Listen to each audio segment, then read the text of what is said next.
Hello mga kahardin! Good day sa inyong lahat. Once again, I'm Ma'am Marlene of Hardin Di Marlene. Our episode for today is on how to take care of your philodendron plants. Stay tuned!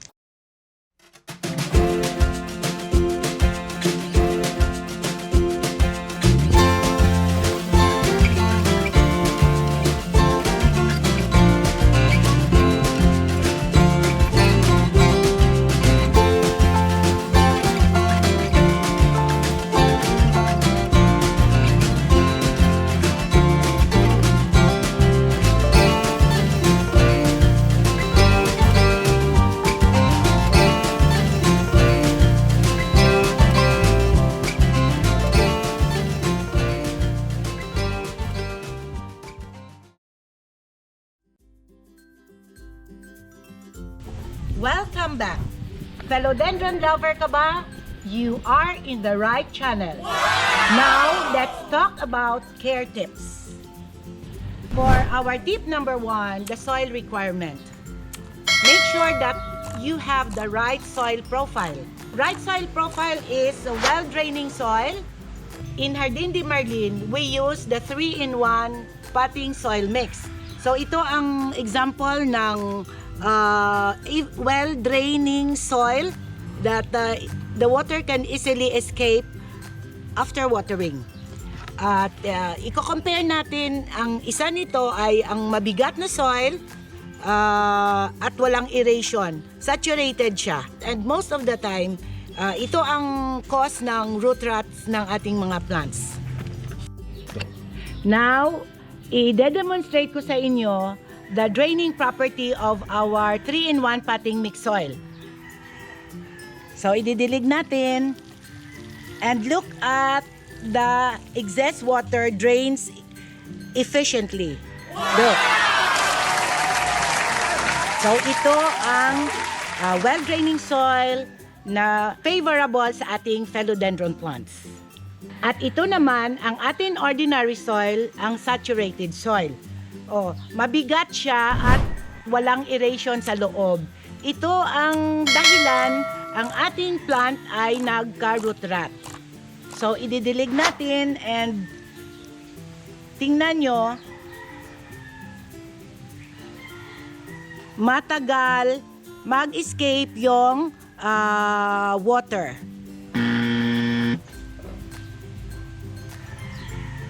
Dahil siya ay saturated. For tip number 2, we have the light requirement. Since our philodendrons are native of tropical countries where weather is warm to hot, they thrive in a rainforest where the atmosphere is bright with indirect light. We should locate our philodendrons in a shady place. Okay, like this.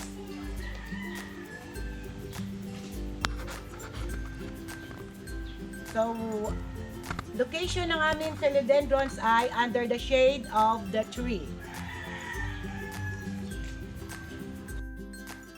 For tip number 3, we have the water requirement. In Hardin Di Marlene, we water our philodendrons twice a week during fair weather. And during the rainy season, we water it only as soon as the soil is dry. Since our philodendrons love to thrive in a humid environment where water is suspended in the air, aambunan natin ang ating mga philodendron from time to time to keep it lively. So, iaambon natin.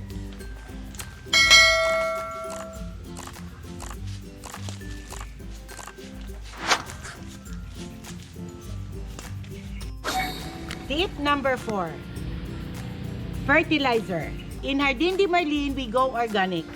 We use exclusively the vermicast we produce in our farm.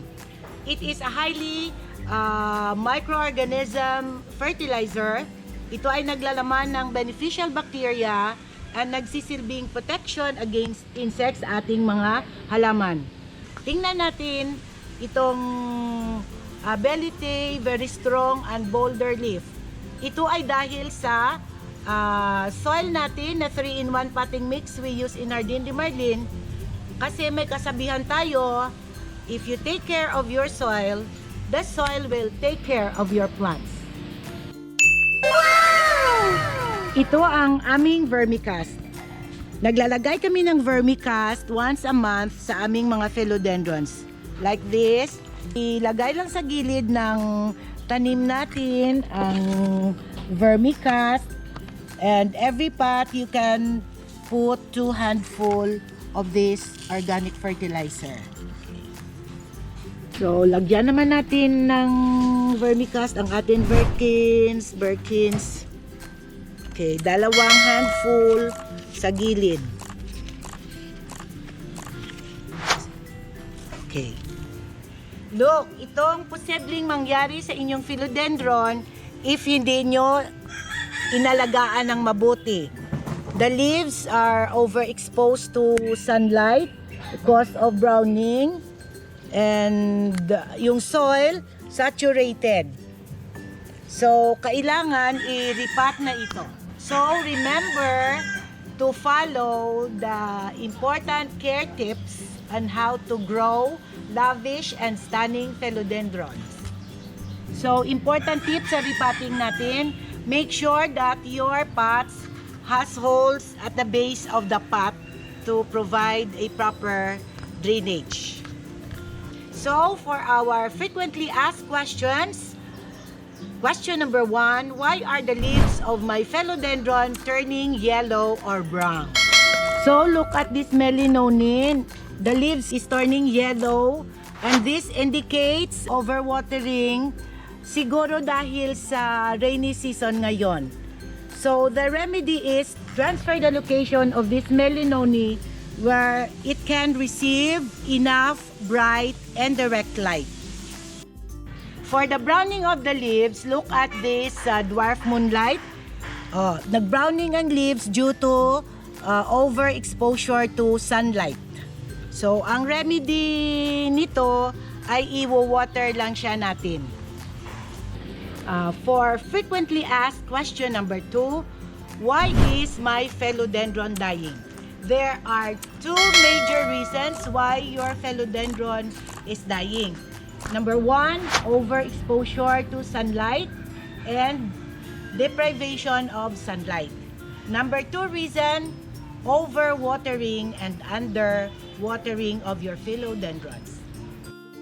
So mga kahardin, dito nagtatapos ang ating video on the tips on how to take care of your philodendron plants. So dapat, huwag kalimutan at always remember the 4 tips that I am sharing with you. So para magkaganito kaganda yung inyong mga philodendrons, look stunning and beautiful.